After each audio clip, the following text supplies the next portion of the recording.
Ok. Disse que o brasileiro é geralmente bem visto lá, apesar de uma quantidade enorme de brasileiros viver ilegalmente nos Estados Unidos, o brasileiro é bem visto. Sinceramente, a grande maioria das pessoas que eu vi e que eu conheci não tem problemas com imigrantes, estamos tendo muito imigrante no país, mas existe uma certa camada da população, sim, sempre tem em qualquer lugar, que é mais diferente, vamos dizer assim, e algumas dessas pessoas elas têm uma resistência maior aos imigrantes e mais especificamente aos mexicanos. Como eu disse, na Flórida não tem muitos mexicanos e por isso eu não entrei muito em contato com essa resistência, essa ojeriza aí a pessoas de outro país. Todo mundo que eu conheci era muito receptivo com pessoas de fora. Tá? As cidades mais metropolitanas geralmente têm cenas musicais, tem um cenário musical de músicos profissionais locais. Essas cenas musicais geralmente são muito fortes, com músicos muito bons, e é muito provável que o músico americano médio, em média, que ele tenha mais oportunidades de trabalho com shows, com apresentações, do que nós temos aqui no Brasil.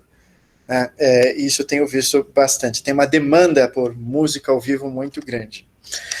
Quanto à música que as pessoas escutam, o nosso imaginário, a gente às vezes supõe um monte de coisas, né? É mais ou menos como aqui no Brasil, sabe? Há muita riqueza na música americana, assim como há muita riqueza na música brasileira, e não só por isso as pessoas estão todas ouvindo o que há de mais rico em cada música. As pessoas ouvem o que for, geralmente mais comercial, e é como se fosse uma pirâmide, né? Uma camada de pessoas que vão ouvindo as músicas mais sofisticadas ou mais complexas, não vou usar o termo música boa ou ruim, são menores. Ok? Posso dar continuidade? Tudo bem por enquanto? Tudo certo. Ok. Beleza. Eu coloquei alguns dados demográficos ainda aqui, comparando os dois países, né? Vocês veem que os americanos, eles ganham, em média, aqui, pelas estatísticas do NAMBIO, acho que é assim que se pronuncia, cerca de 10 vezes mais que o brasileiro, mas, por outro lado, o custo das coisas lá é sempre superior. Aqui tem alguns exemplos, por exemplo, a refeição lá é mais cara do que aqui, mas, enfim, como eu mostrei, eles ganham mais. No final das contas, no final dessa conta, geralmente é vantajoso para eles. Eles têm um poder de compra maior que o nosso, mas algumas coisas em especial são mais baratas aqui no Brasil do que para eles, mas no geral as coisas, eles têm um poder de compra maior. Tá? Agora vamos começar a falar sobre música. Tá? Como as pessoas aprendem a tocar ou cantar lá? Eu acho essa pergunta um pouco boba até, mas quando eu fiz a minha apresentação, quando eu fiz a minha aula sobre educação musical no Brasil, me fizeram essa pergunta muito curiosamente, porque eu falei para eles como funcionava o nosso programa de educação musical nas escolas aqui, e as pessoas ficaram curiosas para saber como que as pessoas aprendem o instrumento lá. Se a pessoa não vai aprender piano na escola, na aula de educação musical da escola, ou guitarra, onde, quando e como as pessoas aprendem a tocar um instrumento? Como que isso funciona, né? Para a gente tem essa resposta da nossa realidade. Então, por que eu estou falando isso? Porque às vezes as pessoas aprendem a tocar um instrumento dentro da escola. E nós não estamos falando da flauta doce ou do xilofone. Eu conheci uma criança de 7 anos, ele fazia aula de teclado comigo, e ele também estava aprendendo violino dentro da escola dele. Então, há um sistema, eu não tenho muita informação sobre isso, mas há um sistema em que as pessoas podem ter aulas de instrumento individuais dentro da escola. E esse sistema acontece porque as aulas de música da escola, elas não são tão lúdicas quanto as daqui, elas têm uma função mais aplicada para performance coletiva, né, para ensemble, eles chamam, né, para prática de conjunto musical. E para fazer isso acontecer, para formar as bandas, as orquestras, eles precisam ensinar a criança a tocar o instrumento. Então, no caso, o menino em questão, ele tinha aula de violino dentro da escola, porque provavelmente a escola dele tinha uma prática de orquestra sinfônica com as crianças. Seguir em frente. Como vocês sabem e veem provavelmente nos filmes, muita gente aprende música nas igrejas. Aqui no Brasil isso acontece também, né? Mas lá há um número muito grande de igrejas, muita gente envolvida com música nas igrejas, muitas igrejas com corais, com músicos profissionais tocando. Há uma cena musical na igreja, uma participação, uma predominância da música dentro das igrejas. E corro o risco de estar falando uma besteira, mas talvez a música que seja tocada em certas igrejas americanas, ela seja um pouco mais complicada e ela necessita de uma base maior para os cantores e para os instrumentistas do que nas nossas igrejas evangélicas brasileiras. Digo isso como um professor de um conservatório em que 50% dos alunos são evangélicos, tá? O professor Alfeu sabe do que eu estou falando. Escolas livres de música, temos aqui no Brasil, é a forma mais comum de aprender música aqui no Brasil. Você vai numa escola de música particular. Isso existe lá também, existe aos montes, é caro para estudar, tá? Professores particulares, lá tem essa cultura também, da pessoa procurar um professor particular para aprender um instrumento X. E uma coisa que tem lá que não existe aqui, lógico, a pessoa não vai aprender um instrumento ou a cantar só com isso, mas eles têm acampamentos de verão que são voltados para a música. A gente vê aqui pelos filmes, a ideia de acampamento é um acampamento de férias, é um lugar que a criança vai passar as férias para os pais terem um descanso dela. O acampamento de música não é isso. O acampamento de música é um intensivo num sistema de internato que a criança ou adolescente ou o jovem adulto vai por uma semana, 2 semanas ou um mês, seja quanto tempo for, e ele vai para aquele acampamento com aquele tema específico. Um acampamento de robótica, um acampamento de informática, um acampamento de esportes ou um acampamento de música. Há acampamentos, há os camps ou intensivos, né, ou acampamentos que as pessoas vão para passar um tempo praticando música em uma determinada região do país com outras pessoas. Tá, eu volto a dizer, eu nunca sei se essas invasões hacker têm alguma coisa disso, mas não tem motivações políticas aqui, não é um discurso ideológico, eu estou apresentando como que é a realidade de lá, tá? Para a gente poder comparar com a nossa realidade, aprender coisas, analisar e possivelmente até, se houver oportunidade, um dia trocar experiências com eles e levar coisas boas da gente para eles também. Vamos falar sobre música nas escolas regulares. A foto que eu estou mostrando, pode parecer que não, mas ela tem muito a ver com o programa de educação musical das escolas, tá? Já vou falar sobre isso. A escola regular americana, ela é dividida em o que a gente chama de jardim da infância, né? A elementary school, que é da primeira ao primeiro ao quinto ano, é o nosso atual ensino fundamental, depois da reforma que aconteceu há cerca de 15 anos atrás. O middle, desculpem, tem uma falha aqui no slide, é do 6º ao 8º, como se fosse a nossa segunda parte do ensino fundamental, e o ensino médio é do 9º ao 12º, certo? Ou seja, o ensino médio deles começa um pouquinho antes. O tempo de atendimento de aulas de educação musical, ele varia, tá? Em algumas escolas, em algumas regiões, você só vai ter até o 5º ano, em outras você vai ter até o 8º ano, que é bem frequente, e em outras você vai ter até o final do ensino médio. Até o 5º ano é a realidade mais frequente que encontramos aqui no Brasil. É incomum lá a música ser ensinada apenas até o 5º ano, certo?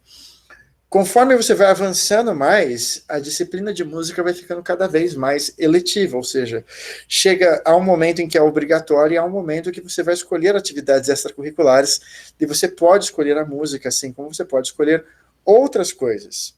Tá? Há uma enorme variedade, e esse é um dos pontos mais diferentes de atividades musicais que podem ser feitas na escola, lá, se você considerar todos os anos que a criança vai estar na escola. Até o 5º ano, é frequentemente que o ensino de música ele seja similar àquilo que aqui no Brasil nós conhecemos como o ensino com instrumental Orff. Ou seja, é um ensino de música não apenas lúdico, um pouco lúdico, mas também um pouco voltado para o aprendizado do instrumento, a introdução, a musicalização e uma passagem para depois aprender outro instrumento, com instrumentos considerados mais simples, como, por exemplo, flauta doce, o xilofone, instrumentos de percussão, etc. Também o canto em uníssono existe, ou seja, é um pouco parecido com aqui no Brasil. A diferença é que o programa não encerra aí. O programa de música das escolas americanas, ele não tem, por fim, promover a musicalização da criança. Ele começa com a musicalização e ele vai indo para outros níveis, que é o que a gente não tem aqui no Brasil. A gente até tem algumas práticas de bandas de fanfarra, por exemplo, em algumas escolas, mas imaginem que lá a grande maioria das escolas vai oferecer alguma continuidade, né? Eu não posso citar o autor, mas há cerca de 10 anos atrás, eu lembro de ter lido um artigo, não lembro agora o autor, dizendo que na época da pesquisa que a pessoa fez, no Brasil tinha cerca de 50 orquestras escolares e nos Estados Unidos havia 5.000 orquestras escolares. Eu não sei qual é o termo, qual é a definição de orquestra para a pessoa, mas de fato o programa de educação musical nos Estados Unidos ele é muito voltado para a prática de conjunto. E com a prática de conjunto, lógico, você precisa ensinar um instrumento para a pessoa. Enquanto que o nosso programa é mais lúdico de musicalização para a criança se virar depois e ir aprender um instrumento não necessariamente dentro da escola, lá a própria escola, não sempre, mas frequentemente, dá condições para a criança dar continuidade àquilo que ocorre após a musicalização e ter uma vivência de prática de conjunto e de execução de um instrumento. Então, coisas que vão acontecer depois do 5º ano: coral com abertura de vozes, banda sinfônica, orquestra sinfônica, não em todas as escolas, cada escola vai ter uma coisa ou outra, o marching band, que é a nossa banda de fanfarra. As bandas de fanfarra são muito populares e cativam muitos estudantes, porque elas têm uma conexão com o futebol americano, né? Quando as escolas geralmente têm times de futebol americano e há uma tradição de se utilizar essas bandas de fanfarra, ou bandas marciais, ou marching band, para fazer números musicais no início, no meio e talvez no final do jogo, né? E não é uma coisa apenas musical, ela envolve uma certa movimentação pelo campo. Muito curiosamente, uma vez eu vi uma oferta de emprego nos Estados Unidos que eles precisavam de um professor de música, e dentro das habilidades que eles desejavam para o professor de música, eles desejavam que o professor tivesse experiência regendo bandas marciais e que ele tivesse experiência com drills. Eu não sei qual é a tradução disso, mas os drills são as manobras que a banda marcial faz no campo para formar aqueles desenhos, que talvez vocês já tenham visto na TV alguma vez, mas eles ficam se movimentando e formando figuras, às vezes com o nome da escola, etc. Então vejam que curioso, como é diferente, né? Aqui, todas as vagas que eu vejo constantemente para ensino de música em escola, elas têm mais a ver com a habilidade de ensinar crianças e crianças pequenas em especial. Se deseja habilidade com flauta doce e com canto, e coordenando a disciplina, habilidades lúdicas. E lá, o tipo de habilidade que eles querem é que você conheça instrumentos de sopro, que você saiba reger e que você conheça movimentos no campo de futebol, né? Lógico, eu estou generalizando um pouco, né? Nossos programas de educação musical também eles são diversos, cada escola pede uma coisa, e lá também cada escola vai ter um foco em uma coisa distinta. Mas uma vez um professor de uma universidade, ele falou para mim, eu estava me inteirando sobre como funcionava a educação musical lá, ele falou, olha, basicamente a educação musical nos Estados Unidos é ou coral, ou banda marcial, ou educação instrumental com banda sinfônica, orquestra sinfônica e big band, ou a educação para as crianças mais novas, que é de musicalização, né? Pois bem, outra coisa que existe lá são as big bands, existem big bands escolares. A big band é uma mini orquestra de jazz, né? É um conjunto de sopros e seção rítmica, cozinha, para a prática de jazz. Isso existe bastante lá. Todos esses grupos que eu mencionei, corais, orquestras, bandas marciais e big bands, tenham em mente que existem festivais e existem competições. Então, esses grupos eles são geralmente preparados para fazerem apresentações fora da escola, e às vezes, dependendo da escola em que você está, existe uma preocupação em ir bem na competição e não passar um vexame na competição. Há escolas que se gabam de costumeiramente vencer essas competições. Então, não apenas existe a proposta de se dar aquela experiência para a pessoa, mas em determinados lugares há uma proposta de se dar aquela experiência e se obter excelência naquilo. Tá? Existem também as drumlines, que são bandas apenas de percussão. Por sinal, essas bandas marciais, essas bandas de percussão, elas têm uma conexão com toda a tradição militarista dos Estados Unidos, que para a gente pode parecer um pouco louco, né? Demorou para me cair a minha ficha de que a banda marcial, na verdade, a palavra marcial em si, ela está conectada com militarismo e com guerra, né? Para marchar na guerra, e que esses movimentos eles têm muito a ver, por exemplo, com os tempos em que, quando um exército ia para a batalha, iam músicos tocando instrumentos de sopro e tambores juntos no meio da guerra, certo? Existe um filme sobre a Batalha de Waterloo, vocês conseguem ver isso, se vocês assistirem esse filme, vocês vão ver que tem uma conexão com essas bandas. Alfeu, posso dar continuidade? Perfeito, Adolfo, pode sim, tranquilo. Ok. Muito bem. No jardim da infância até o 5º ano, como eu disse, é um bocado parecido com aqui, tá?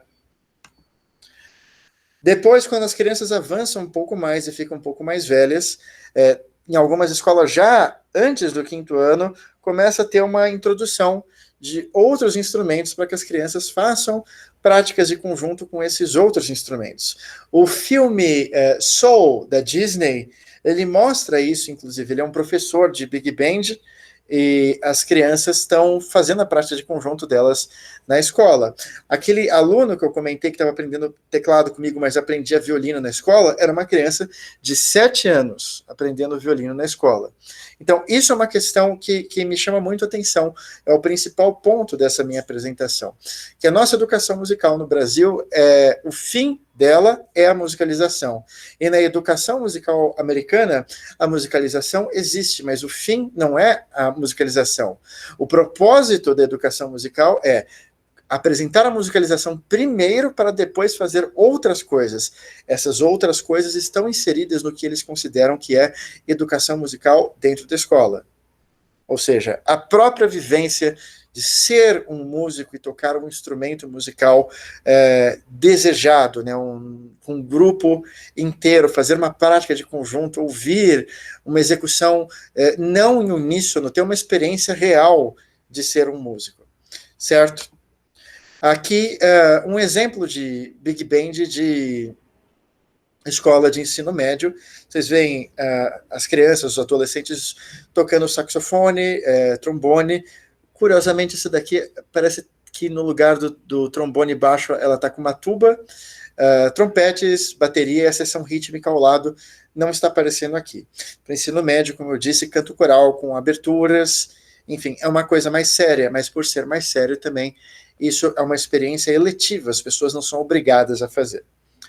Seguindo, uma vez que acaba a escola, vamos pensar que essas crianças ou adolescentes que foram seguindo nas disciplinas de música dentro da escola, algumas delas querem virar músicos e outras não querem, certo?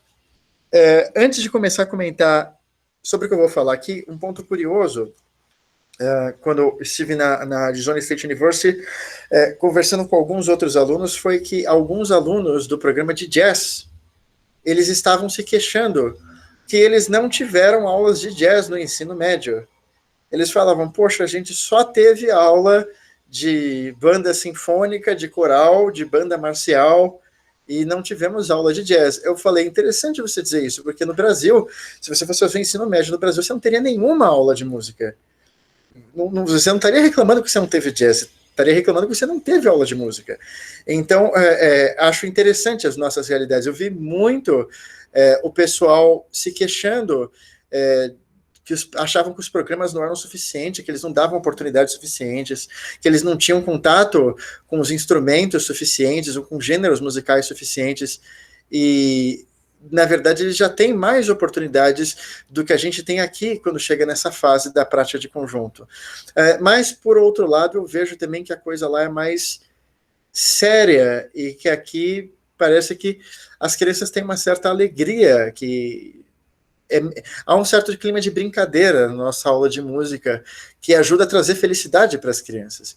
Então, eu penso que talvez os programas deles sejam muito bons para dar um chão para quem quer entrar na universidade de música e ser um músico profissional. Mas para quem não quer, talvez o que a gente esteja fazendo aqui funcione muito bem, porque talvez a aula de música seja um momento de quebrar o gelo e de trazer um pouco de alegria dentro da escola para as crianças. Vamos falar sobre admissão em faculdades americanas, tá? Algumas coisas são um pouco parecidas aqui com o Brasil, outras não. Vamos dizer que você quer entrar num bacharelado, tá? Você precisa passar por várias audições. As suas audições vão ser o fator mais determinante para você entrar. Interessantemente, um exemplo comparativo que eu tenho é de uma aluna que está tentando entrar na Unicamp, e eu tenho uma amiga que ensina na Unicamp, e estávamos falando sobre isso. Ela falou, olha, ela tem que ir bem na audição, mas o vestibular tem um peso maior do que a audição. E lá não funciona assim, lá a audição tem um peso maior do que qualquer outra coisa. O personal statement é uma espécie de redação, é uma declaração que você faz para a universidade, falando sobre você, por que você quer estudar lá, por que você merece entrar. Ele conta também. O seu histórico escolar vai contar. Às vezes, certas universidades podem ter determinados critérios ou exames, e dentro desse processo há uma competição por bolsas também, porque às vezes você pode até ser aprovado, mas você é aprovado sem nenhuma ajuda de custo em algum lugar, e aí num outro lugar você é aprovado com uma ajuda de custo. Essa palavra ajuda de custo, vamos lembrar, não há universidade gratuita. Não é uma ajuda de custo para você se manter na cidade, para você pagar suas contas, para ser como um trabalho. É uma ajuda de custo para minimizar, para diminuir os custos da própria universidade, né? Nós temos uma cultura diferente, porque nossa realidade, a realidade que nós vivemos é diferente. Então, é como eu falei no começo, toda essa apresentação não é sobre enaltecer um ou outro, mas para vermos as diferenças e pensarmos sobre isso. Eu tenho uma amiga que falou que ela queria muito estudar nos Estados Unidos, e ela mandou um e-mail para algumas universidades, e no e-mail ela perguntava coisas, por exemplo, como funciona a bolsa? Como que funciona a bolsa que vocês dão? Como que é o alojamento de vocês? E isso não existe. Eles não vão dar o curso de graça, e eles não dão um lugar para você morar de graça, eles não dão a comida de graça. Não é assim que funciona. Eu sei que às vezes aqui no Brasil pode ser assim, mas lá isso não existe. Tá? Ingresso no mestrado e doutorado. Existe mestrado e doutorado em performance, e existe o mestrado e doutorado acadêmico. Sei que o professor Alfeu sabe do que eu estou falando. O mestrado e o doutorado acadêmico são similares aos aqui do Brasil. Eles são com foco em pesquisa. O seu trabalho final vai ser uma dissertação, uma tese. O mestrado e doutorado em performance, eles não têm foco em pesquisa. Você pode ter uma introdução à pesquisa, ou você pode até ter um trabalho de pesquisa, mas ele não é o principal. O principal é tocar, e o seu trabalho final vai ser tocar. Um recital ou a gravação de um álbum, por exemplo. O meu trabalho final na minha universidade foi um recital. O trabalho final de doutorado do meu professor, que foi um doutorado em performance, aparentemente é um recital todo temático com base na performance de um pianista, somado a uma pesquisa musicológica sobre a obra dessa pessoa. Mas não é uma dissertação enorme, é um trabalho um pouco mais curto. Certo? A respeito das bolsas e outros critérios de admissão para bolsas, né? Ou seja, digamos que um de vocês fale, poxa, eu queria ir, e sabendo que é pago, eu quero saber como que eu faço para conseguir essas bolsas, já que você está falando o tempo inteiro que é pago, mas que tem algumas bolsas, como que funciona? Você pode ter a bolsa porque o departamento tem uma necessidade específica, Você pode ter a bolsa por mérito musical, porque você é um músico fantástico, ou por mérito acadêmico. No caso da pós-graduação, você é um pesquisador que já publicou artigos, por exemplo, muito bons. Você pode ser chamado porque você tem experiência ensinando música, e eles precisam de alguém lá para ensinar. As bolsas para pós-graduação geralmente envolvem a pessoa trabalhar para a faculdade. Então, às vezes, eles querem que você trabalhe ensinando dentro da faculdade. As bolsas podem ser dadas por indicação pessoal, por exemplo. Você já fez o bacharelado lá, você está se candidatando para o mestrado, eles falam, poxa, eu já conheço essa pessoa, eu sei como essa pessoa funciona, vou chamar ele, ou ela. Podem ser por carta de recomendação, você pode vir com uma carta de recomendação muito forte, de alguém muito forte, e um dos critérios é a proficiência de inglês oral, ou seja, as habilidades de inglês falado, elas podem ajudar você a ter uma chance maior de você conseguir a bolsa. Em certos lugares, eles exigem que você mostre que você fez um exame, que você atingiu uma nota X de corte para entrar na faculdade, lógico, mas uma nota de corte mais alta ainda na parte de inglês falado, para você poder ter acesso à bolsa. Certo? Ainda falando sobre as bolsas, em alguns estados em especial, eles dão bolsas para estudantes internacionais com maior frequência. No estado da Flórida, universidades públicas costumam dar bolsas parciais para estudantes da América Latina. Foi assim o meu primeiro ano. Eu sou um estudante da América Latina, eu ganhei uma bolsa parcial para o meu primeiro ano. No segundo ano, eu ganhei o assistantship, ou seja, eu trabalhei para a universidade e fiquei isento de qualquer pagamento e ainda recebi uma ajuda de custo. No estado do Texas, se você recebe $1.000 da universidade por ano, você ganha uma bolsa parcial também. Vou seguir em frente. Tudo bem por enquanto, Alfeu? Tudo excelente, tudo certo. Ok. Perfeito. Se tem perguntas aí, eu não consigo ver, só consigo ver o meu PowerPoint, tá? Ainda falando sobre as faculdades americanas, esse é um termo, é uma questão muito interessante que eu quero levantar. A palavra conservatório, né? A gente usa muito a palavra conservatório aqui no Brasil, e às vezes a gente pergunta o que é um conservatório e as pessoas respondem coisas muito diferentes. Não sei se o Alfeu tem ciência disso, mas o meu TCC da minha licenciatura, ele foi a respeito do Conservatório Municipal de Guarulhos. E eu fiz uma pesquisa com as pessoas para saber se, de acordo com o que a literatura científica de educação musical diz no Brasil, que o conservatório é uma instituição, de certa forma, opressora, ultrapassada, em que as pessoas são forçadas a aprender coisas que elas não querem e que não tem nenhuma valia, que o conservatório não forma um cidadão. Se os alunos tinham essa visão, se eles estavam satisfeitos com o conservatório. E no questionário que os alunos do conservatório responderam, uma das minhas perguntas foi: o que é um conservatório para você? E um aluno deu uma resposta que eu nunca mais vou esquecer. Ele disse: é um lugar em que a gente aprende música de graça. Né? Então, assim, a minha visão do que é um conservatório, ela sempre foi que é um local de ensino profissionalizante de música, onde também ocorre o ensino não profissionalizante de música, mas não é necessariamente um lugar que é gratuito. E ver essa resposta me fez pensar muitas coisas. Poxa, será que esse cara veio para cá, para esse conservatório, que é um local que procura dar formação profissionalizante, ele veio só porque sabia que aqui era de graça? Né? E isso me faz pensar sobre o que estamos fazendo ali, mas essa é uma outra questão.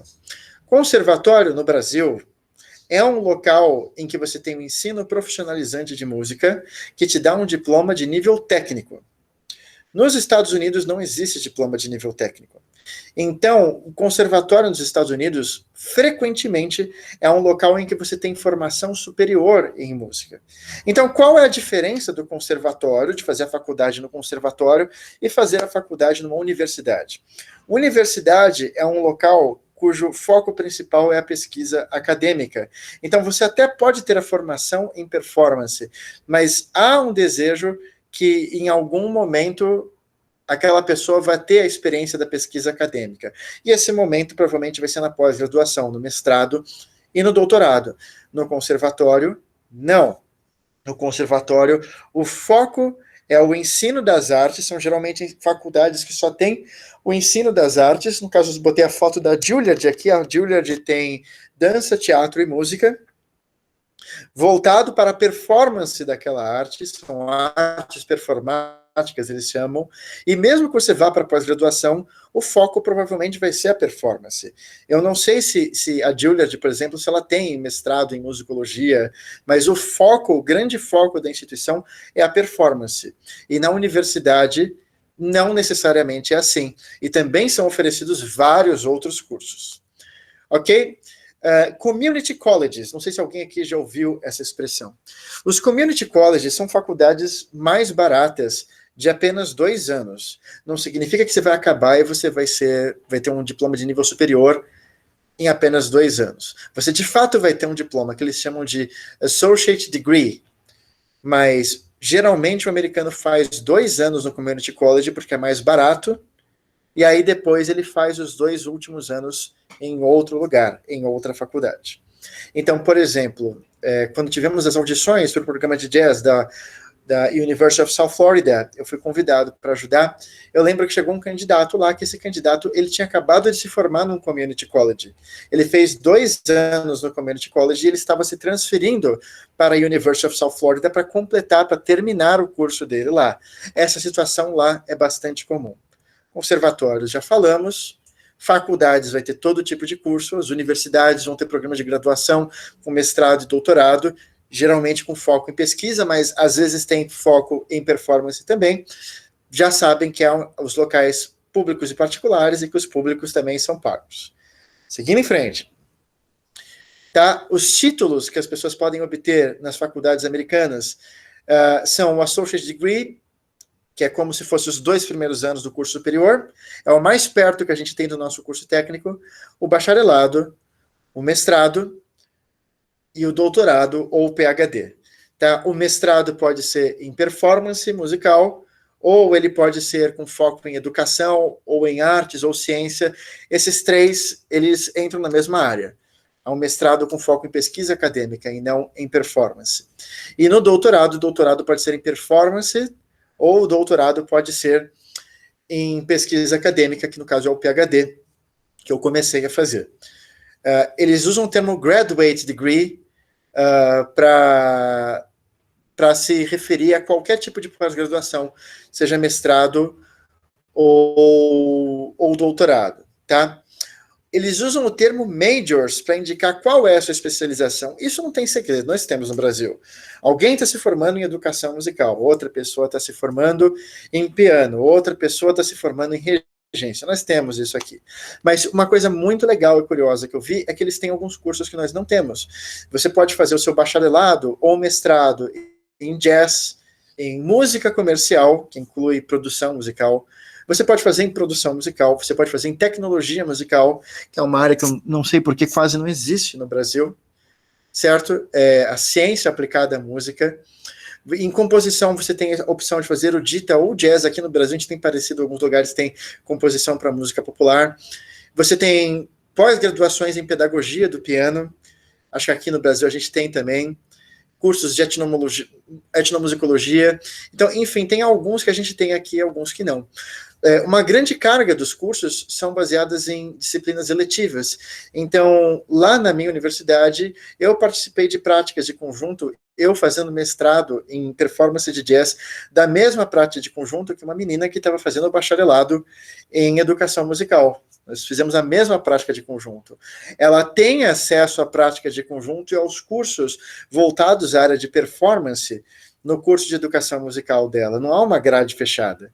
Simplesmente não é a maior parte do curso, mas ela pode fazer aquilo. No curso de bacharelado em performance, tá? O que eu vi que são as disciplinas mais frequentes são prática de conjuntos pequenas e grandes, história da música, erudita ou popular, de acordo com o que você está aprendendo, teoria musical, percepção. Pode ter atividades relacionadas à tecnologia musical e produção musical, dependendo do curso que você fizer e de onde você estiver. Na pós-graduação, vai ter atividades de introdução à pesquisa. No bacharelado, você tem atividades mais simples de pesquisa. Vamos ter atividades de improviso que você pode ou não fazer, dependendo da sua área de atuação. Vamos ter atividades de composição, que eu não coloquei aqui, e atividades pela área reversa. Você está fazendo o bacharelado em música popular ou em jazz, você pode fazer cursos, disciplinas na área de música erudita também. Se você é um aluno erudito, você pode fazer atividades na área de música popular. Isso eu acho excelente. E isso é possível por causa do sistema deles de crédito. O curso não é engessado, não tem uma grade fixa que todo mundo faz. Há eletivas, e as eletivas se permitem ir para áreas que não são necessariamente a área que você está amarrado ali do seu major. Certo? Para as pós-graduações, performance musical, análise, pesquisa acadêmica, pode ter ou não, experiências profissionais, porque você vai trabalhar para a faculdade e você vai fazer alguma coisa para a faculdade, é uma coisa que você quer, porque você quer ter no seu currículo, por exemplo, se a sua experiência profissional, se a sua atividade que você vai trabalhar para a faculdade pela bolsa for ensinar na faculdade, você quer botar isso no seu currículo. Na minha primeira faculdade eu não tive isso, isso me fez falta. Tive a bolsa, mas não ensinei. Agora, nessa que eu estive, tive a bolsa e pude ensinar. Você quer botar no seu currículo que você ensinou lá. E você quer ter a experiência de ensinar aquelas pessoas. Tem os seminars, eu não sei direito a tradução, como se fossem seminários, são discussões, são encontros dos alunos de um curso para debater algum determinado assunto a cada semana.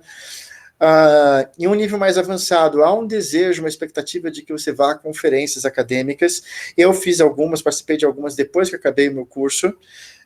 Participei de uma conferência pela Universidade de Edimburgo, na Escócia, online. Fui chamado para mais uma conferência, essa seria presencial, não tinha dinheiro para ir, essa eu tive que pular, mas enfim. No nível de doutorado, eles querem que você tenha publicações ou que você produza estudos que podem se transformar em publicações, e se você for para a área de performance, for um doutorado em performance, eles vão exigir de você, ao final do curso, um portfólio criativo. Por exemplo, que você faça um recital, que você grave um álbum, que você tenha composto X músicas. Meu amigo Simon, que fez o mestrado comigo, ele estava fazendo com foco em composição de jazz. Ele teve que fazer um recital inteiro de 1 hora, só com músicas produzidas com ele, a maioria delas orquestradas para Big Band. E as músicas tinham que seguir estilos específicos, ou seja, é um portfólio criativo. Vou seguir em frente. Tudo bem por enquanto, Alfeu? Tudo ótimo, Adolfo. Perfeito, tranquilo. Ok, eu vou falar um pouco sobre as minhas experiências como estudante lá. Eu vou falar bem resumidamente sobre isso e eu vou deixar para vocês depois me fazerem perguntas sobre isso. Deixa eu só tomar uma água aqui, que tá um calor infernal aqui em São Paulo. Eu não sei o que está acontecendo hoje. Está uns 35 graus aqui. Estamos com a mesma vibe. Que se bem que Maringá já é um forno, né? Naturalmente quente.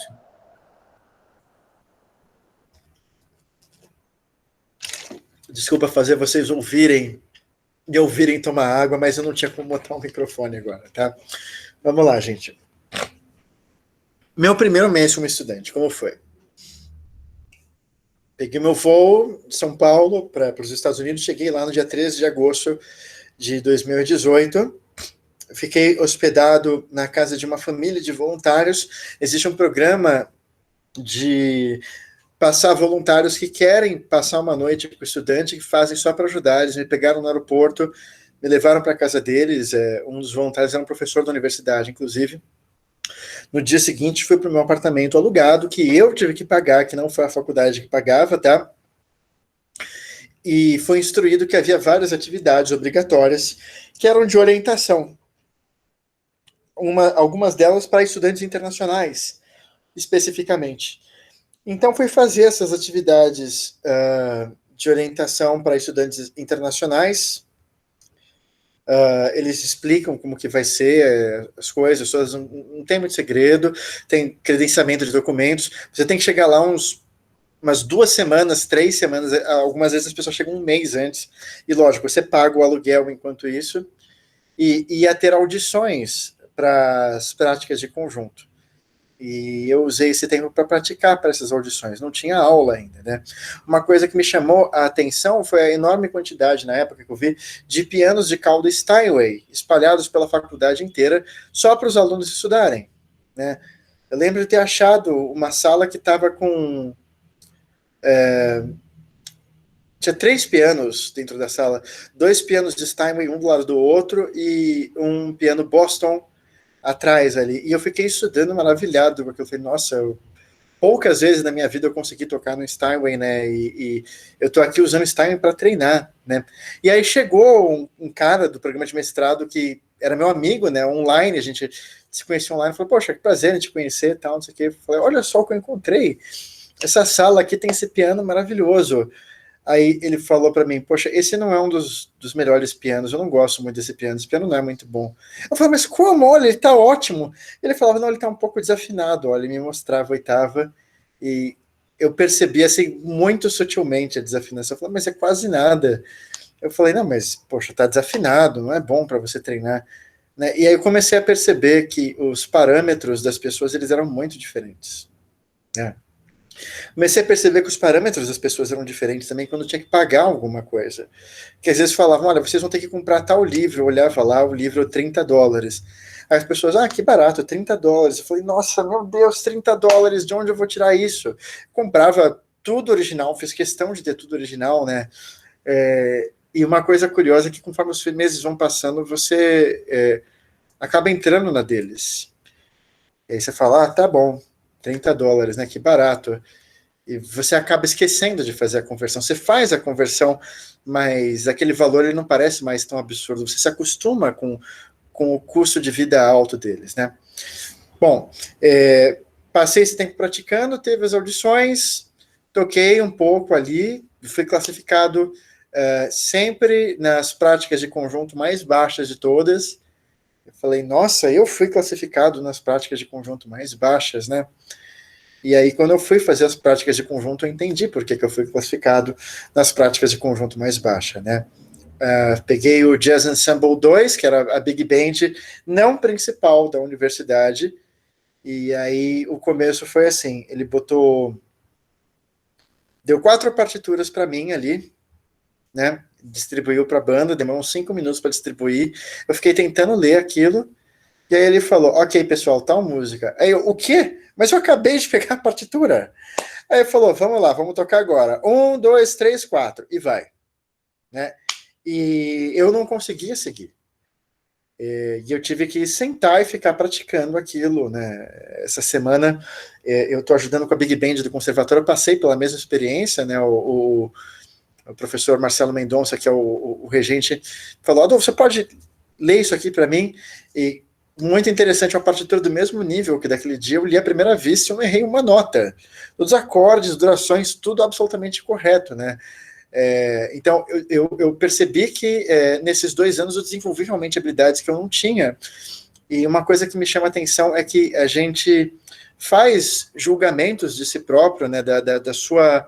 O quão bom você é, do quanto você domina aquilo, e quando a realidade chega, você percebe que não é bem assim, né? Então, eu cheguei lá bem autoconfiante e depois comecei a pensar que eu não sabia nada e tive a humildade de fazer as coisas e no final realmente eu virei um músico muito bom para aquela proposta deles. Né? Uma outra disciplina que eu tive também logo no começo foi voltada para improvisação e também tinha que ler à primeira vista, ele queria que a gente lesse à primeira vista transcrições de solos do Charlie Parker, em andamentos lentos, mas é bem difícil. Eu, de toda a classe, era o que tinha maior dificuldade, e eu sempre compensava isso estudando o máximo de tempo que eu podia. Eu pegava as coisas e estudava muito. Eu não estudava tanto o piano, mas eu estudava as coisas que eu não estava acostumado a fazer. Né? O que mais eu posso chamar a atenção, assim, de como foi o começo? Eu não tinha uma classe, um grupo que eu podia dizer, esse é o pessoal da minha classe. Não existia, porque você ia fazer uma determinada aula, você tinha alunos que estavam no primeiro ano do mestrado, alunos que estavam no segundo ano, aí você ia fazer uma outra aula, era misturado alunos de bacharelado com alunos de mestrado, né? Não dava para saber. Outra coisa interessante é que na minha faculdade tem um professor que é meio como uma celebridade na área do jazz nos Estados Unidos, que é o professor Chuck Owen. O professor Chuck Owen, ele é presidente da Sociedade Internacional de Compositores e Arranjadores de Jazz, que inclui, ou incluía, né, músicos de renome como Chick Corea e Mariah Schneider, e muitos outros. Ele é o músico dos músicos dos Estados Unidos. Ele vai tocar no Birdland, que é um dos maiores clubes de jazz no mês que vem, dos Estados Unidos, né, de Nova York. Enfim, o professor Chuck Owen foi fazer aula com ele, né? A aula dele era de composição e arranjo para estudantes de bacharelado. Eu pedi para fazer essa aula. Realmente eu vi que eu não sabia nada daquilo. Tinha coisas que eu sabia, mas tinha coisas que eu não sabia. Era muito puxado. Eu, com os meus 35 anos já na época, era puxado para mim, e todos os outros estudantes eram estudantes nos seus 18, 19, 20 anos, inclusive os bateristas fazendo aula de arranjo. Os bateristas tiveram que fazer arranjo para Big Band. E o professor Chuck Owen, ele também era o regente da Big Band principal. Aí teve um dia que teve uma apresentação da Big Band principal, fui assistir, e eu nunca tinha ouvido nada como aquilo. Não é nem como as nossas big bands profissionais aqui do Brasil. Eu nunca tinha ouvido nada como aquilo. Fiquei chocado, né? E, enfim, aí eu comecei a perceber o quão fantástico era aquilo, o quão excelente era aquilo, né? Eu olhava com um olhar um pouco desconfiado por ser uma coisa com poucos alunos, mas vi que a referência de qualidade não é a quantidade de alunos ou de professores, mas é o nível dos alunos, e o nível dos alunos era muito alto. No final, eu dei a volta por cima, eu saí de lá com um nível alto também, e com reconhecimento dos meus colegas e professores. Além da minha experiência no mestrado, eu cheguei a fazer antes, muitos anos antes, alguns anos antes, um intensivo de uma semana, né, como se fosse um desses acampamentos em Nova York. As impressões foram parecidas, né, você chega confiante, percebe que você não sabe nada. Eu posso resumir a minha experiência toda lá assim, posso falar mais sobre isso depois, sobre a cena nova-iorquina, os músicos nova-iorquinos, e tive uma pequena experiência de 6 meses com a Arizona State University, essa de forma online, né. Lá eu tive 2 disciplinas aplicadas ao jazz, de pedagogia do jazz e composição de jazz, um seminário, tive um curso de Pro Tools, que foi pago pela universidade, com um professor brasileiro, inclusive, e tive uma disciplina de pesquisa qualitativa, que é uma das coisas mais difíceis que eu fiz na minha vida. A minha semana inteira era dedicada para isso. Eu só trabalhava, dormia, tomava banho, comia e estudava para a disciplina de pesquisa qualitativa. Lembrando que os textos são todos em inglês, né? Eu consigo ler, mas eu leio mais devagar em inglês. É muito puxado, tá? Eu pretendo realmente fazer meu doutorado nos Estados Unidos presencialmente, e com esse primeiro mês com a Arizona State University, eu devo ir para outra faculdade agora para dar continuidade. Eu tive a oportunidade de fazer um plano de pesquisa para uma pesquisa qualitativa. E o meu plano de pesquisa é sobre as experiências dos estudantes internacionais de curso de música. E, vamos dizer assim, o meu ponto de vista é que os estudantes internacionais sofrem nos Estados Unidos com 3 pontos em especial. O primeiro é o financeiro, o segundo é o social e emocional, que estão conectados. Nós passamos por dificuldades emocionais pela dificuldade de socialização e o afastamento da nossa cultura, familiares e amigos. E o terceiro ponto são as dificuldades para você fazer com que aquele investimento de tempo e dinheiro vale a pena. Ou seja, em especial, oportunidades de você trabalhar em um lugar que o salário vai fazer jus ao quanto você investiu de tempo e dinheiro. Em outras palavras, oportunidades de imigração, que as oportunidades são difíceis. E isso, de certa forma, é opressor.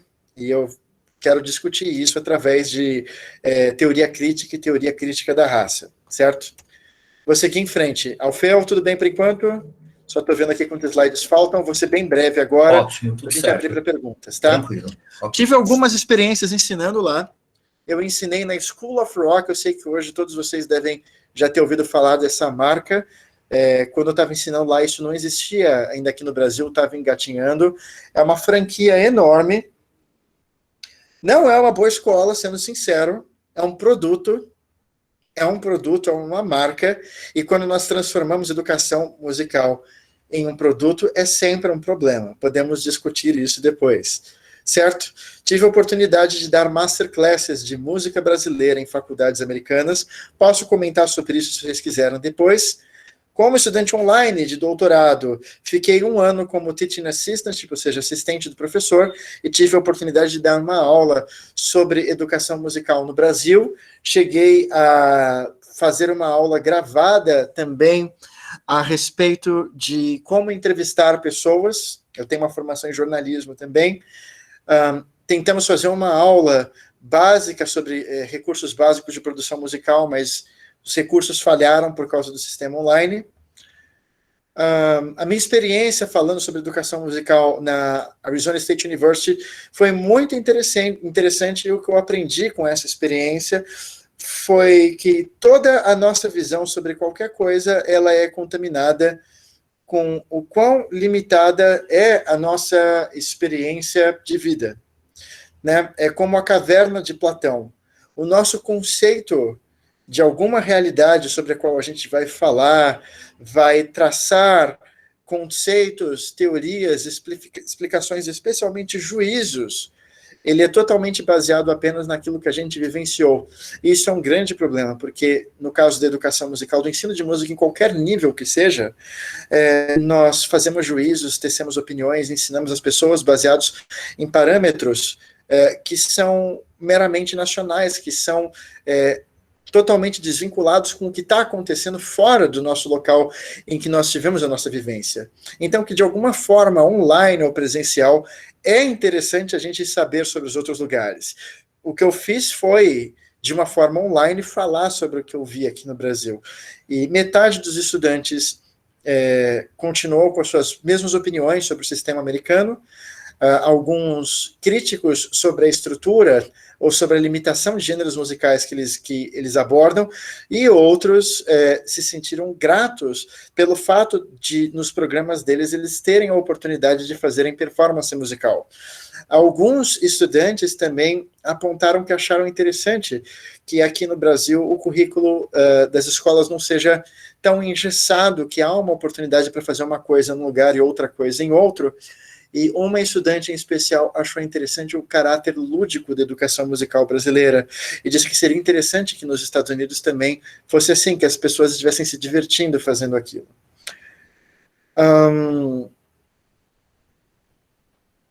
O que eu vi outras pessoas ensinando, vamos falar um pouco sobre isso. Questões que me chamam a atenção. Ninguém se atrasa. O professor é o último a chegar, os alunos têm que chegar sempre antes do professor. A aula está marcada para as 9 horas, os alunos chegam às 8h45. O professor é quem chega às 9 horas, no máximo às 9 horas. E aí a aula começa. E se alguém chega às 9h01, o professor vai falar, você está atrasado. Não tem isso, não, estou 1 minuto atrasado, ou tá naqueles 5 minutos de tolerância. Isso não existe. Eu fiquei com fama de ser o cara que se atrasa, por me atrasar em 2 aulas, 5 minutos. E as 2 eu avisei que ia me atrasar. Outra coisa que é interessante, os trabalhos sempre entregues na data, não há atraso para entrega, não há segundo prazo, não existe isso. Há uma cultura de excelência, todos querem fazer, você não simula uma dor de barriga. Viviam me falando isso, fala, poxa, eu estou meio cansado, tem muita coisa. Fala que está com dor de barriga e falta na aula, entrega depois. Fala, não existe isso aqui. Eu vou faltar porque eu estou com a dor de barriga e vou ter que entregar o trabalho do mesmo jeito. Isso não existe. Então você faz as coisas com o máximo de antecedência possível e com excelência. Não há desculpas, você não pode falar, não tem uma base para isso. Ou você faz aquela disciplina, ou você tranca a disciplina e não faz, e vai fazer outra. Não tem justificativas. As vagas de emprego, elas exigem muitas habilidades das pessoas. Tá? Os processos de recrutamento geralmente não são como um concurso público no Brasil. Existe uma banca um comitê que é selecionado pela universidade, pela faculdade, pela escola, para recrutar um profissional que vai selecionar quem vai dar aula numa escola, numa faculdade, etc. Esse comitê, ele determina quais são as características que eles querem que aquele profissional tenha, e eles pedem uma série de documentos seus, como currículo, o seu diploma com os seus históricos escolares, que você faça um personal statement falando sobre você, uma redação falando sobre as suas experiências. Às vezes eles querem que você aponte a sua filosofia de ensino, etc., e aí eles avaliam. Para algumas vagas, como por exemplo, o professor da área de jazz e música popular, chega-se a ter de 100 a 200 candidatos por vaga, certo? Para você ser um professor de educação musical numa escola, vai ter menos candidatos por vaga. Para você ser um professor numa escola, tem menos vaga. Então é o contrário daqui. Aqui, quanto mais títulos você tem, quanto mais alto você vai, menos gente vai competir por aquela vaga. E quanto menos qualificação tem, mais gente tem acesso àquela qualificação e mais gente quer aquela vaga. Mas também, às vezes, mais vagas tem. Tá, vamos falar um pouquinho sobre isso daqui, mas eu vou tentar ser sucinto e depois, se vocês quiserem, vocês fazem questões. Na minha opinião, pessoal, isso agora é minha opinião, eu falei que nós agimos, tecemos opiniões e juízos todos baseados nas perspectivas que nós temos das experiências que nós vivenciamos. É uma coisa normal, você não pode ser influenciado por uma cultura que você não conhece ou que você não viveu. Mas a solução para isso não é se limitar e aceitar isso. A solução para isso no mundo globalizado e conectado é a gente procurar. Se você não tem como estudar fora, você não tem como fazer uma viagem aos Estados Unidos, à China, à França, para ver como é a educação musical lá, e ver como que é a educação musical no lugar fora do país, para depois você ter um olhar diferenciado aqui para as nossas próprias práticas, você pode se conectar com o mundo hoje e conversar com pessoas de outro país. Mas sempre tem uma desculpa, né? Eu não sei falar inglês, não sei falar outro idioma. Se conecte com pessoas de Portugal. Se conecte com pessoas do Macau, conecte-se com pessoas de Angola, use a internet, veja vídeos, dê um jeito de pensar em como que é a educação musical lá, e assim você poder refletir sobre o que está acontecendo aqui. Se nós não começarmos a falar sobre educação musical em outros países, talvez a gente nunca fale que nós deveríamos estar lutando para a educação musical ir obrigatoriamente, no mínimo, até o final do ensino fundamental nas escolas, e que um programa precisa ser construído para esse resto.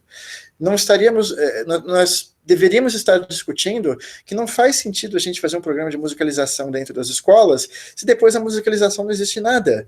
Se você musicaliza a pessoa para depois, quando chegar na hora que ela está pronta para aprender um instrumento de verdade, você não dá um instrumento para ela. E falar assim, não, mas ela pode ir para uma escola livre de música. E você sabe que, na realidade do país, as pessoas não vão ter dinheiro para fazer isso. Eu acho que a escola tem que ensinar as pessoas a tocar um instrumento e ter uma vivência em música, com prática de conjunto, de verdade, num nível mais sério, até a pessoa se amadurecer mais. Não só no começo da infância, mas na adolescência também, indo no mínimo até o final do ensino fundamental. E os americanos estão fazendo isso, e não são só eles, em muitos outros países. Eles ficaram chocados quando eu falei que aqui, geralmente, a educação musical vai até o 5º ano, e que em algumas escolas não chega a isso. Nem falei sobre outras situações que a gente conhece absurdas, que acontecem em algumas escolas, né, que a educação musical é botar uma música para tocar. Isso não falei, não cheguei a esse ponto. Certo? Uma outra coisa que me chamou a atenção, conversando com os americanos, não com os brasileiros, os conceitos de educação musical são ensinados e praticados como algo universal, mas eles não são mais do que uma realidade regional. Quando eu via os alunos americanos que iam se tornar educadores musicais, falando das suas experiências na escola e sobre como eles pretendiam ensinar, era tudo muito engessado e muito baseado nas realidades deles. E uma hora isso me cansou e eu tive que falar, vocês, além disso, e vocês só estão replicando aquilo que vocês viveram. Vocês não estão procurando nada fora isso para trazer para a sala de aula de vocês, vocês não estão procurando interdisciplinaridade, vocês só estão repetindo o que já aconteceu. Né? Tinha muitos alunos que o sonho deles, eles foram fazer educação musical, porque eles queriam ser professores de marching band, eles queriam ser o regente da banda marcial. E aí falava, faça um plano de aula. O plano de aula era, nós vamos fazer 10 minutos de aquecimento com escalas, depois vamos ensaiar a primeira música, e aí a gente vai repassar alguns pontos. Eles só estão... o que está no imaginário deles é só a repetição daquele processo que eles já viveram. E um ou outro aluno eram fora da curva e falavam, poxa, eu queria ir para a África, ver como que a música é ensinada lá, ver qual que é a realidade deles. Eu acho que todos nós devemos buscar isso. E se não podemos sair do nosso país por algum motivo, inclusive financeiro, podemos procurar essas outras realidades que não podemos viver na internet e nos instruirmos sobre elas. Esses alunos americanos, por exemplo, tiveram essa oportunidade de entender sobre essas outras realidades quando eles tiveram aula comigo e eu falei para eles sobre educação musical no Brasil. Vocês aqui estão aprendendo agora sobre educação musical dos Estados Unidos. Eu acho que todos nós, no Brasil, nos Estados Unidos, no mundo inteiro, deveríamos tomar um tempo das nossas discussões na formação de educadores musicais para conversar sobre a interculturalidade do mundo, sobre o globalismo, sobre como as coisas acontecem em outros lugares. E assim a gente pensar e repensar as nossas práticas com um outro olhar. Certo? Acredito também que a conscientização intercultural, ou seja, saber de outras culturas, pode melhorar a nossa consciência política e social. Nós temos mais noção, antes de sermos críticos ou defensores de alguma coisa, de como as coisas funcionam em outros lugares, de como alguma coisa que você defende muito que aconteça, e no outro lugar já existe, como que aquela coisa funcionou, certo? Nós podemos ter ideias de currículos, atividades que possam acontecer no nosso currículo, que possamos colocar no nosso currículo dentro das escolas e das faculdades também. E o interculturalismo também pode ajudar os professores que, por sua vez, se forem indivíduos com bases, noções interculturais, esses professores podem ajudar a formar alunos que entendem o globo e o contexto que os alunos vivem dentro deles. Professores que têm noção de várias realidades que existem no mundo, ao mesmo tempo que não são alienados apenas na realidade em que eles vivem, eles podem dar essa consciência para os alunos também, e podem fazer com que os alunos tenham uma noção do que é o Brasil perante o mundo, e de qual que é o papel dele no Brasil como brasileiro, e qual que é o papel dele como um cidadão do mundo, e como ele pode quebrar ciclos que a gente tem aqui no Brasil, às vezes mostrando outros comportamentos, e ao mesmo tempo valorizar as coisas que a gente faz que funcionam, dando exemplo de coisas que não funcionam, que acontecem lá fora. Ok? Antes de encerrar aqui a minha apresentação e abrir para as perguntas, eu vou apontar algumas coisinhas que eu acho curiosas e não são respostas, são perguntas e provocações, né?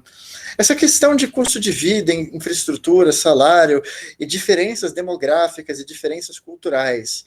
Será que isso afeta a forma como as coisas são ensinadas e aprendidas? Isso afeta o ensino de música? Isso afeta a forma como os alunos são capazes de aprender a música? Por exemplo, o marching band, ele vai fazer tanto sentido aqui no Brasil, que é um país, pelo menos até pouco tempo, não tinha uma tradição militarista tão grande, não tem uma preocupação tão grande com o militarismo. Essas diferenças curriculares que existem de um país para o outro, qual é a vantagem de se discutir isso? Será que há alguma coisa que a gente ganha? Como a gente ganha? Será que só discutindo e tendo a noção de que é diferente já é uma vitória? Por que é importante essa discussão de que nos Estados Unidos a introdução do instrumento pode ocorrer na escola e aqui não, exceto os instrumentos mais lúdicos e rudimentares, como a flauta doce e instrumentos de percussão? Por que é importante discutir que na escola pública o menino aprendeu violino, ou que tem uma orquestra numa escola pública, ou uma big band na escola pública, e aqui não? E que aqui a coisa é mais lúdica e a aula de música é divertida e lá a aula de música é mais aplicada para performance. Será que é importante discutir isso?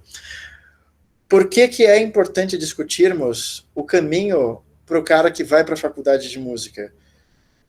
O fato de que lá, antes de ir para a faculdade de música, ele já pode ter tido um monte de práticas coletivas dentro da escola, e aqui não.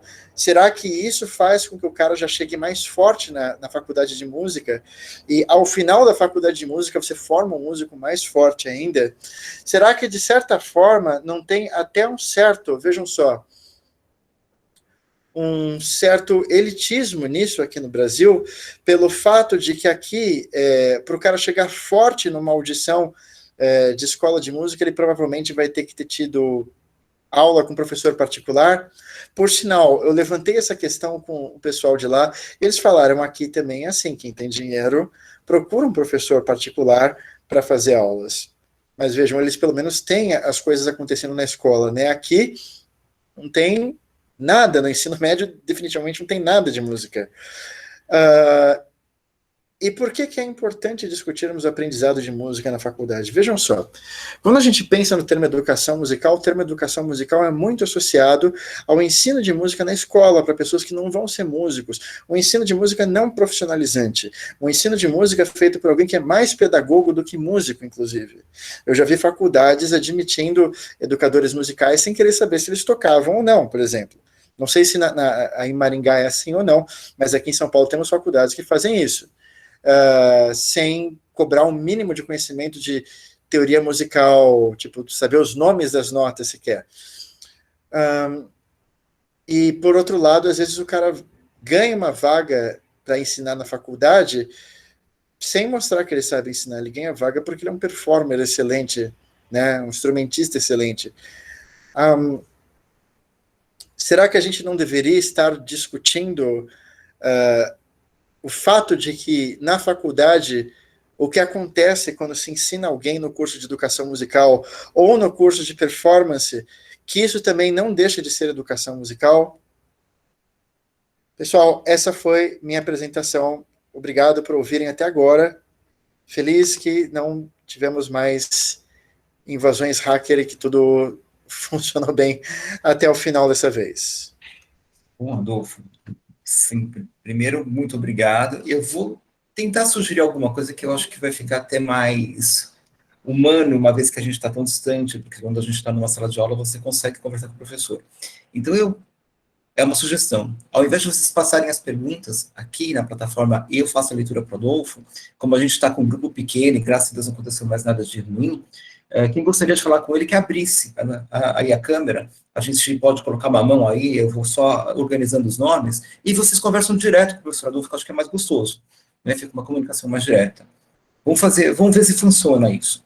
Então, quem tem vontade, aí aperta aí a mãozinha em primeiro plano, e eu falo assim, olha, então, de repente é o Otávio, de repente é o Luiz, depende de quem vai levantar a mão. Guilherme, a palavra é tua. Obrigado, gente. Adolfo, você estava falando das diferenças, assim, o que mais me chamou a atenção é essas diferenças curriculares enquanto a gente está aprendendo música, né? Aliás, deixa eu avisar que para mim é difícil não dar juízo de valor, porque muita coisa que fala que você disse que tem nos Estados Unidos são coisas que eu queria ter, então na minha mente elas valem mais, mesmo sabendo que não necessariamente é assim, né? Não, você pode ter, eu não posso fazer. Eu não posso fazer não, juízo de valor. Eu só queria dizer que, enfim, o que eu queria te perguntar, isso me deixou na dúvida, será que então isso quer dizer que ser um bom músico no Brasil, não necessariamente você vai ser um bom músico em qualquer lugar do mundo? O que você acha disso? Para mim, sim. Para mim, sim, tá? Eu acho que quando eu fui para visitar Nova York pela primeira vez, com o intuito de ouvir os músicos locais em 2016, eu era colega de trabalho do professor Alfeu. Não sei se o professor Alfeu teve a oportunidade de me ver tocar. Eu passei no concurso para o meu cargo de professor de piano popular em primeiro lugar com nota 9. Só uma pessoa teve uma nota superior a mim no concurso inteiro, foi o professor Alfeu, com 9,5 na prova prática dele. Mas, assim, você vê, eu fiquei meio ponto abaixo de um professor doutor, um concertista, e eu passei em primeiro lugar para o meu cargo de professor de piano popular. Então, acho que isso é um referencial que diz inegavelmente que eu sou um bom músico. E quando eu fui para Nova York em 2016 e eu vi os músicos tocando, em 2015, e vi os músicos tocando, eu falei, eu não consigo fazer isso. Eu sofro para entender o que eles estão fazendo, na verdade. E depois eu pratiquei um pouco e voltei para fazer um intensivo de jazz em 2016, após meses de prática, e um dos professores da escola que eu fiz o intensivo, uma escola de música, uma escola livre de música, ele era um professor com mestrado da Juilliard, pianista, ele falou, toque. Aí eu toquei, ele falou, você tem um nível equivalente a um estudante. Né? Isso eu estava com 34 anos e já professor concursado pelo Conservatório Municipal de Guarulhos. Então, eu acho que isso responde a sua pergunta. Eu estou tentando responder a pergunta indo nem tanto para o juízo de valor e opinião e achismo, mas pela minha experiência pessoal. A minha experiência pessoal mostrou que se você é um bom músico no Brasil, não necessariamente você vai ser um bom músico nos Estados Unidos, para os parâmetros dos Estados Unidos. Mas faço um adendo, tá?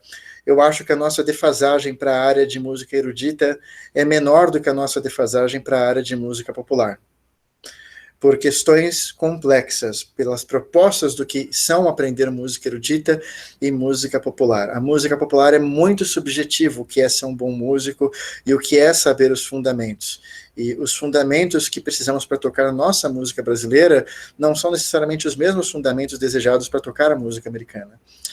Então, eu diria que dentro do contexto da realidade americana, os fundamentos que nós aprendemos aqui, o músico médio brasileiro, ele talvez não tenha o nível do músico médio nos Estados Unidos. Se você pegar, comparar com igualdade, metrópole e metrópole, São Paulo e Nova York.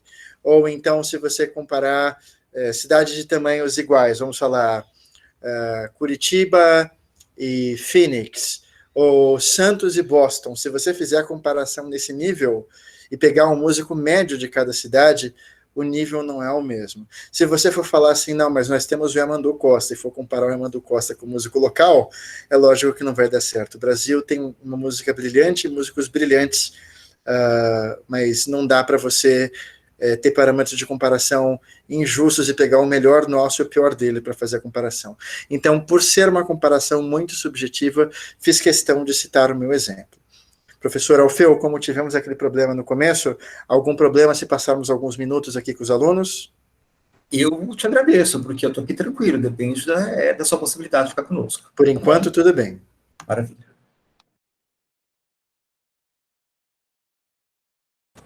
Vamos lá, Henrique. Muito obrigado, boa tarde, primeiramente, e muito obrigado por compartilhar a sua experiência. Eu fiz o mestrado nos Estados Unidos também, já voltei aqui para o Brasil uns 2 anos e meio, e agora eu estou fazendo doutorado, comecei esse ano na Unicamp, e eu estou querendo pesquisar e comparar essa questão do ensino da pedagogia do piano, que nos Estados Unidos é bem forte. Parabéns, Henrique. Você veio através do convite da professora Thaís Nicodemo? Não, eu sou mais do piano erudito, meu orientador é o Alexandre Zamit. E queria saber, assim, sua experiência, se você chegou a fazer alguma disciplina de pedagogia do piano, se conheceu alguém que fazia, ou se tinha mestrado, doutorado em pedagogia do piano? Não fiz, mas gostaria de fazer. Existe o mestrado em pedagogia do piano, existem faculdades que não têm o mestrado em pedagogia do piano, mas têm essa disciplina. Existem locais que têm o doutorado em educação musical com ênfase em pedagogia do piano. Tá, e você, como um aluno de doutorado brasileiro, talvez você possa analisar a possibilidade de fazer um doutorado sanduíche e você ir passar um ano em uma universidade em que você possa cursar a disciplina de pedagogia do piano. Sim, estou considerando isso. Eu fiz um mestrado em performance e a universidade Tinha um programa, um mestrado de pedagogia do piano, mas eles tinham acabado. Qual foi sua universidade? Desculpa te cortar. San Diego State University. Ok. Na Califórnia. Mas aí eu cursando mesmo mestrado em performance, teve a disciplina de pedagogia do piano, que era também junto com o pessoal de graduação, aquela coisa fica misturada, né? Graduação, pós-graduação.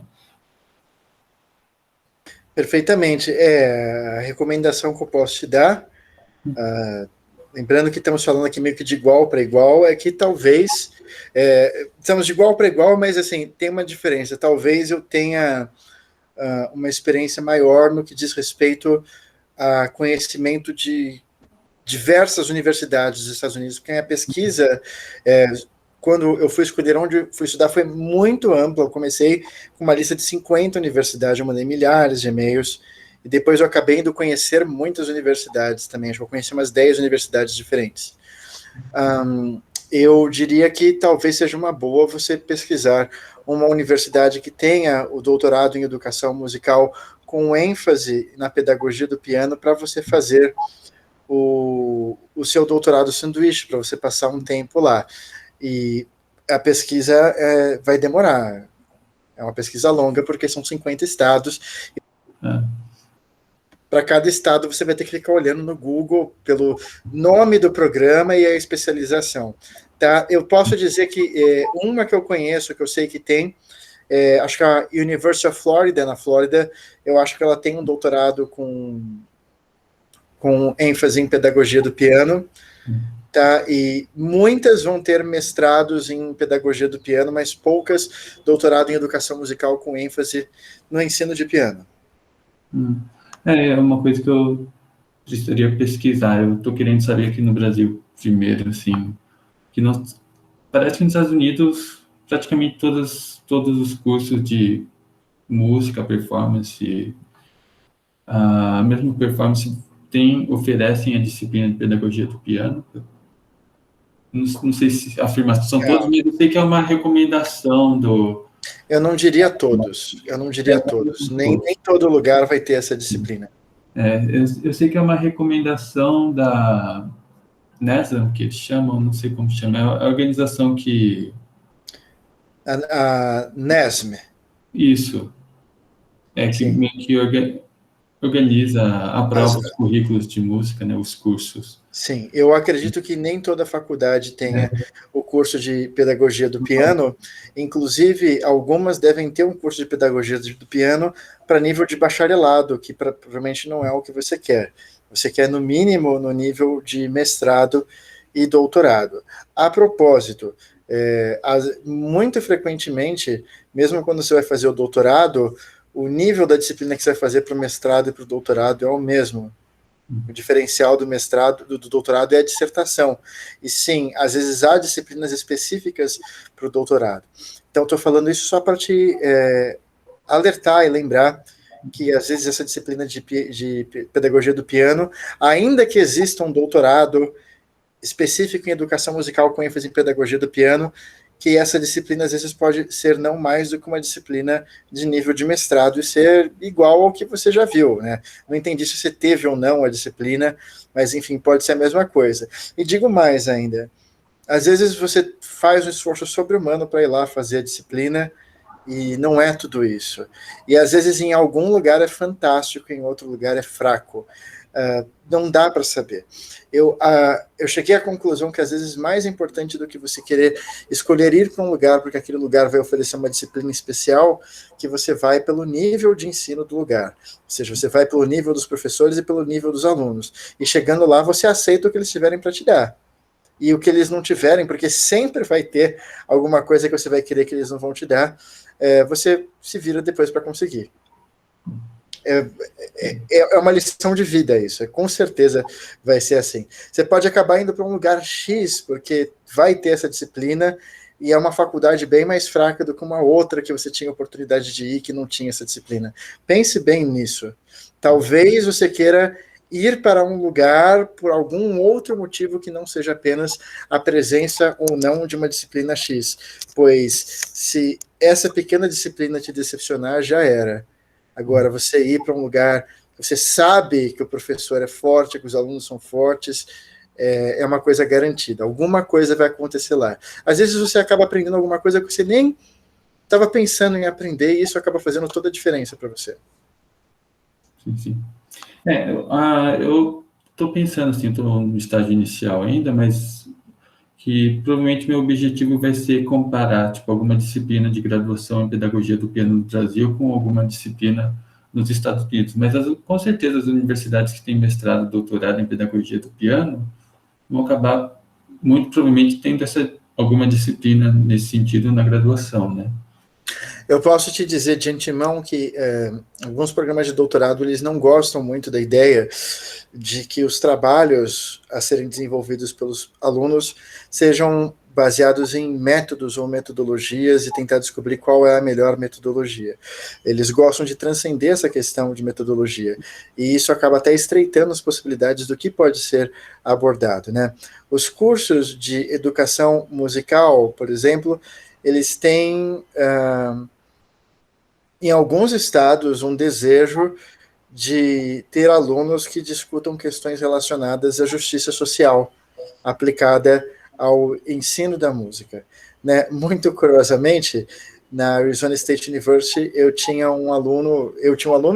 um colega meu, ele queria fazer a dissertação dele a respeito de criar alguma associação, como que ele pode abordar questões de mudança climática na aula de educação musical, né? Então, é super difícil, né, chegar a uma conclusão de como tratar esse tema, mas você vê que vai muito além das discussões sobre metodologia, porque eu acho que para eles as discussões sobre metodologias elas estão um pouco esgotadas, porque a verdade é que após, e sei qual foi, sabe muito bem o que eu quero dizer, após séculos e séculos discutindo qual que é a melhor metodologia, chegou-se à conclusão que todas as metodologias geram gênios e geram medíocres. Então, de certa forma, uma perda de energia a discussão de metodologias. Mas, no seu caso, você discutir, abordar as diferenças do ensino de alguma coisa no Brasil e nos Estados Unidos é excelente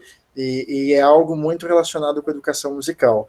Eu só realmente tomaria cuidado caso você venha ter uma interação com os americanos, com a ênfase que você vai dar para a questão metodológica, para não parecer que você quer ver qual que é a melhor e quem que tem que jogar a sua metodologia no lixo para pegar outra, para não parecer dessa forma. Sim, sim, não é meu objetivo fazer isso, mas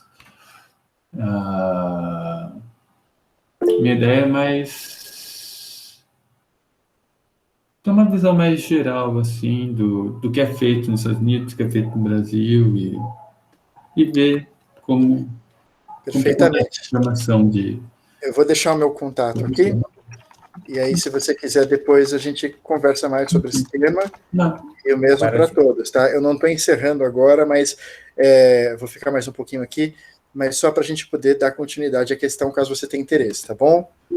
Muito obrigado. Eu entro em contato com você.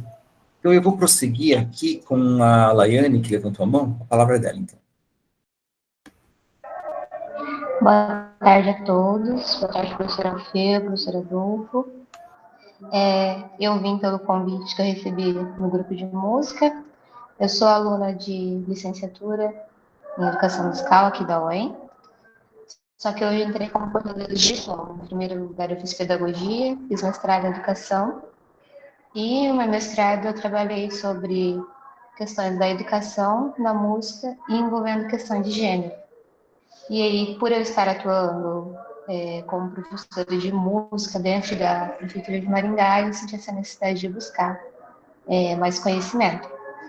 E eu achei bem legal as questões que o professor colocou, assim, principalmente as do final, assim, umas pimentinhas, né? Será que a questão social, a questão econômica, modifica a forma como esses alunos chegam na graduação, modifica a forma como é o ensino de música, o interesse de tornar a música uma coisa lúdica, uma coisa que ensina, porque eu acho que, e para mim, né, fazendo com o meu juízo pessoal, isso faz bastante diferença.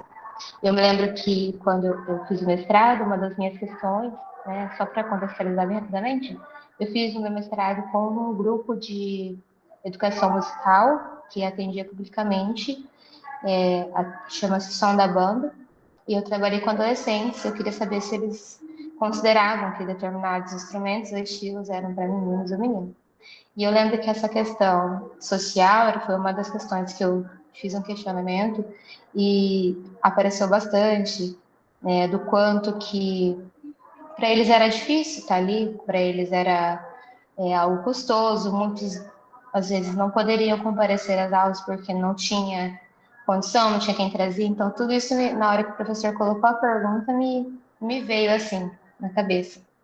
Mas, para além disso, uma das minhas dúvidas que eu fiquei pensando é que se o professor tem conhecimento, se nos Estados Unidos ou em outros lugares, não sei, se funciona da mesma forma que aqui no Brasil, né? Pelo menos no que eu conheço aqui. A gente tem os bacharéis e a gente tem a licenciatura, que acaba ficando mais com essa coisa de musicalizar, mas não ensinar de fato um instrumento, né?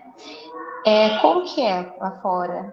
Existe um curso de licenciatura com esse intuito de musicalizar ou não? Existe um curso que é a musicalização, a pedagogia do piano, como vocês comentaram, a educação musical, ela fica em cima de uma vertente? Eu fiquei curiosa se há essa diferença.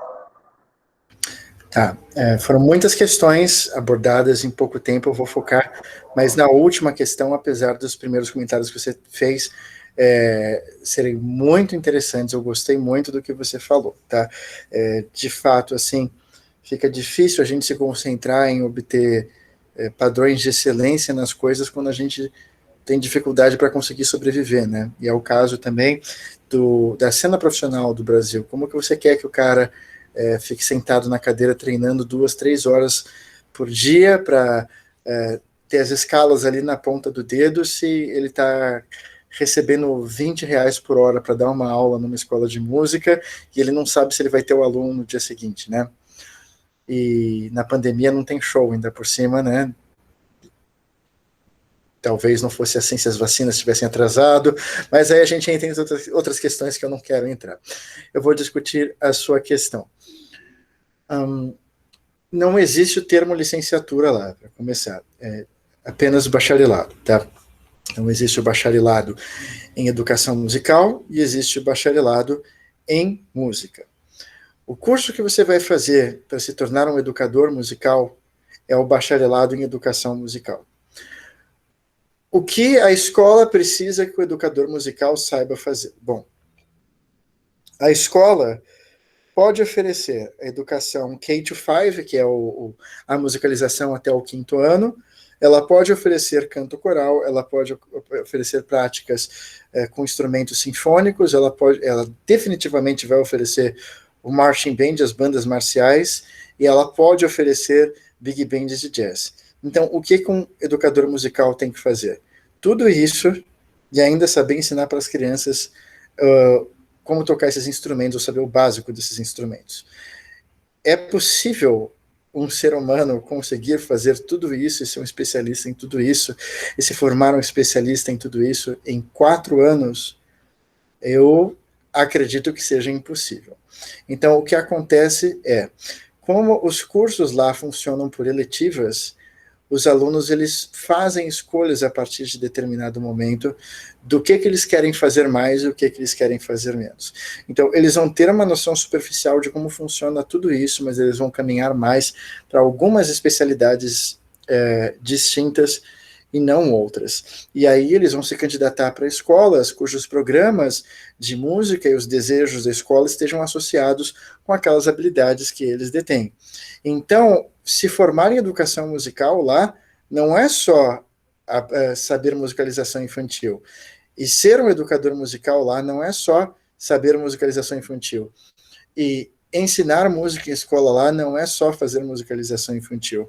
Há outras coisas que vão além disso e provavelmente envolvem colocar os alunos para tocarem juntos num nível, assim, não sei dizer se chega a ser semi-profissional, mas vamos dizer assim, você está botando instrumentos de verdade na mão dos alunos e fazendo eles tocarem juntos linhas melódicas, instrumentais e ritmos diferentes a ponto deles precisarem de um regente, que vai muito além do que aquilo que nós enxergamos como educação musical aqui no Brasil. Então não significa que o que nós estamos fazendo aqui no Brasil é errado, só significa que a gente para no meio do caminho e eles continuam. Talvez se aqui tivesse uma continuidade e o objetivo dessa continuidade fosse, não vou pegar um adolescente e ensinar ele a tocar Atirei o Pau no Gato em uníssono, 40 alunos na flauta doce, eu vou fazer uma prática de conjunto, alguma coisa assim.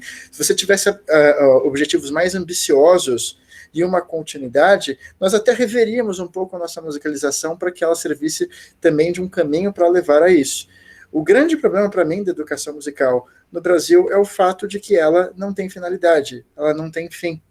Ela musicaliza por musicalizar, porque afinal de contas, a gente sabe que a maioria dos alunos que vão ser musicalizados, eles não vão procurar, ou não vão ter acesso, ou não vão ter interesse. Se tiverem interesse, talvez não possam pagar a aula de instrumento depois. E aquilo vai ser só uma experiência que passou.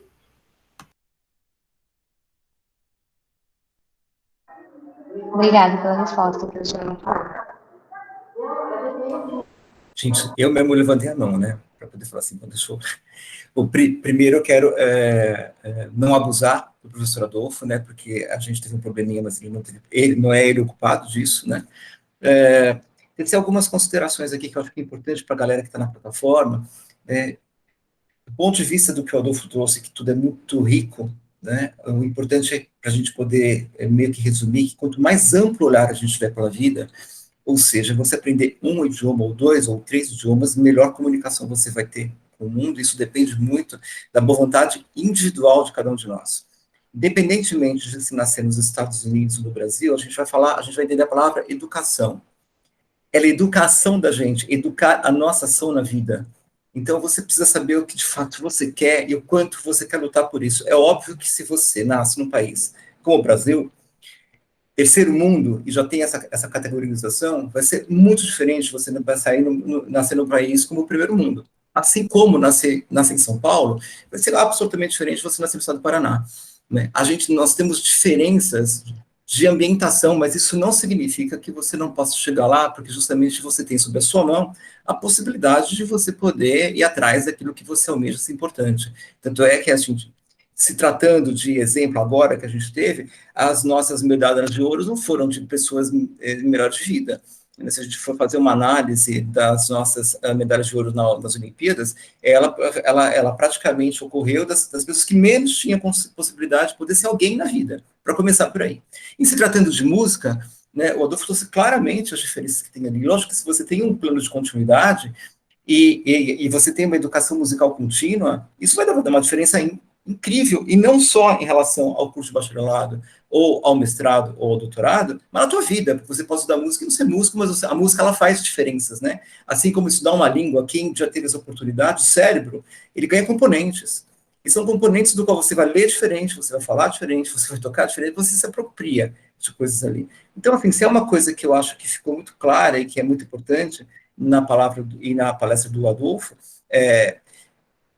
enxergar a diferença não significa nos limitarmos. Com certeza, um excelente músico no Brasil vai ser muito diferente de um excelente músico num país como os Estados Unidos. Não há porque eles são melhores do que nós, mas eles estão muito mais à frente do que nós em muitos anos e em muitas questões.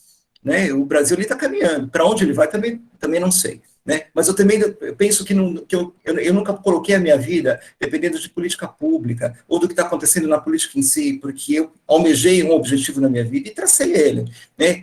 O Brasil ainda acho que tem uma das mais importantes escolas de piano do mundo, porque a gente teve grandes profissionais que fizeram carreira no exterior e vieram para cá, felizmente, para poder nos ensinar. Né? Eu acredito que na música popular a gente tem uma trajetória um pouco diferente, mas hoje em dia é muito forte, tanto que tem inúmeros cursos de música popular inseridos nas universidades. Quer dizer, uma trajetória a ser construída. Né? Então, a palavra que eu gostaria de deixar aqui com vocês, complementando o discurso e a palestra rica do Adolfo, é que disciplina se tem quando se quer, quando você se coloca em primeiro plano. Né? Uma sala de aula, e o Adolfo está correto, é quase inaceitável que no Brasil você fala assim, a aula começa às 12h30, a aula não chega às 10 para as 3. Mas quando o professor deixar isso, não como uma forma impositiva, mas como uma forma clara de que você possa, no mínimo, ter uma crítica sobre a sua própria educação, que é o que eu falo com os meus alunos aqui em Maringá, a aula começa às 1h30. Se você chega às 1h35, quem está perdendo é você. Eu estou na plataforma para poder ensinar. Então, veja lá o que você quer. Tem funcionado, quer dizer, não é uma apropriação de obrigatoriedade, mas de consciência que você tem do que você quer para a sua vida. Porque você atrasando 5 minutos aqui, você atrasa 5 minutos lá, daí no emprego você atrasa mais um pouco, e daí você virar um ser humano atrasado em todos os quesitos, inclusive na compreensão sobre música, sobre comunicação e sobre a importância que tem todo o conceito de aprendizado na vida. Né? Então, fechando a minha palavra, está na mão de vocês, está na mão de cada um de nós. Né? Traçam o caminho de vocês, enxerguem as necessidades que o Brasil oferta, porque são muitas. Obviamente, se conseguirem ir para fora, é muito rico. Eu só consegui sair do Brasil, eu sou músico de formação absolutamente nacional, eu fiz tudo aqui. Né? E só consegui sair do Brasil porque eu entrei na universidade aos 49 anos de idade e consegui ganhar um salário que me permitiu respirar. Até então, eu tinha conseguido um salário que me permitiu viver. Nunca passei fome, não teve nada disso, mas, assim, eram muitas questões para você poder sobreviver. Era aula em Guarulhos, era aula na IMESP, era aula... Quando você vai para a universidade, você tem um foco de atenção e, obviamente, no Brasil, ele prioriza a formação de diplomas que você tem. Então, se um mestrado você ganha X, mestrado você ganha 3X, doutorado você ganha 7X. Então, muda a tua vida. E aí, então, eu consegui sair do Brasil no sentido de poder conhecer e vivenciar 15 dias no país, 20 no outro, e só o pouco tempo que fiquei é de uma riqueza que você volta diferente do que você foi. Né? Então, você traz uma trajetória, e eu imagino que estudar 1 ano, 6 meses, deve dar uma mudança total na cabeça de quem tem essa oportunidade. Mas também estudar aqui no Brasil, se você levar a sério, dá uma mudança total, ou seja, resumindo, estudar.